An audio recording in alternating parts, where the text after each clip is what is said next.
পুরাতনকে পিছনে রেখে আবারও শুরু হলো নতুন বছর। সবাইকে নতুন বছরের শুভেচ্ছা। সারাটা বছর জুড়ে আমাদের ইংরেজি ক্যালেন্ডারের সাথে থাকতে হয়, তো চলুন এই ফাঁকে ইংরেজি ক্যালেন্ডার সম্পর্কে জেনে নেওয়া যাক। রোমের মানুষজন গ্রিক পঞ্জিকা মতে 10 মাস ও 304 দিনে বছর ধরত। জানুয়ারি ও ফেব্রুয়ারির জন্ম তখনও হয়নি, তখন মার্চ ছিল বছরের প্রথম মাস। পরে রাজা নুমা পম্পিলিয়াস লক্ষ্য করেন 304 দিনে বছর হলে পরিবেশের সঙ্গে মেলে না। সে কারণে তিনি 793 খ্রিস্টপূর্ব বছরের সাথে আরো 60 দিন যুক্ত করে 364 দিন করেন। জানুয়ারি ও ফেব্রুয়ারি দুটো মাস বাড়ানোর ফলে কিছু সমস্যা তৈরি হয়। সম্রাট জুলিয়াস সিজার জানুয়ারি ও ফেব্রুয়ারিকে বছরের শুরুর দিকে এনে সমাধান করেন। জানুয়ারি, ইউরোপের রোম নগরীতে জানুস নামে এক দেবতা ছিলেন। রোমের অধিবাসী এই দেবতাকে আরম্ভের দেবতা হিসেবে পুজো দিত, আর এ কারণে ইংরেজি বছরের প্রথম মাসের নামটি দেবতা জানুসের নামে রাখা হয়। অন্যমতে দেবতা জানুসের দুটি মুখ ছিল, একটি সামনে, অন্যটি পেছনে। রোমের অধিবাসীরা বিশ্বাস করত সামনের মুখটি তাকিয়ে আছে ভবিষ্যতের দিকে, আর পেছনের মুখটি অতীতের দিকে।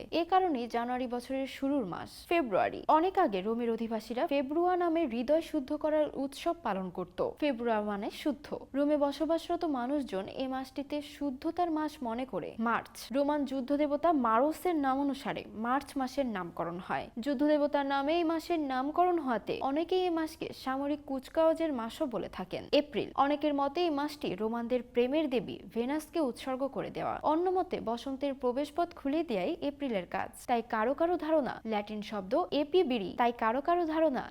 শব্দ এপিরিবি, যার অর্থ খুলে দেওয়া। মে, ইউরোপে বসবাসরত রোমানদের দেবী মায়া মেইয়ার নাম অনুসারে মাসটির নামকরণ করা হয় মে। অন্যদিকে 1889 সালের পর থেকে যুক্তরাষ্ট্রের শিকাগো শহরে সংঘটিত শ্রমিক আন্দোলনের স্মৃতি হিসেবে পহেলা মে দিনটি আন্তর্জাতিক শ্রমিক মুক্তি দিবস হিসেবে পালিত হয়ে আসছে। জুন, জুন নামটি এসেছে গ্রিক দেবরাজ জুপিটারের রানী জুনোয়ের নাম থেকে, যিনি ছিলেন দেবতাদের রানী, যাকে নারী, চাঁদ ও শিকারের দেবীও বলা হতো। প্রাচীন রোমানদের কাছে জুন মাস ছিল বিয়ের মাস। জুলাই, জুলিয়াস সিজারের নামে এই মাসের নাম রাখা হয়েছে জুলাই। অগস্ট, সম্রাট জুলিয়াস সিজারের পর রোম সাম্রাজ্যের সম্রাট হন তারই ভাইপো অগাস্টার সিজার, তারই নামে এই মাসটির নাম রাখা হয় অগাস্ট বা আগস্ট। সেপ্টেম্বর, ল্যাটিন সেপ্টেম মানে 7। রোমান ক্যালেন্ডার অনুযায়ী সেপ্টেম্বর ছিল সপ্তম মাস। খ্রিস্টপূর্ব 45 সালে যখন জুলিয়াস সিজার তার নাম অনুসারে জুলিয়াস ক্যালেন্ডার যুক্ত করেন, সেখানে ক্রম অনুসারে প্রথম 6টা মাস ঠিক একই থেকে গেল, কিন্তু নতুন দুটো মাস জানুয়ারি ও ফেব্রুয়ারি অতিরিক্ত যোগ হয়। সেপ্টেম্বর হয়ে গেল 9 নম্বর মাস।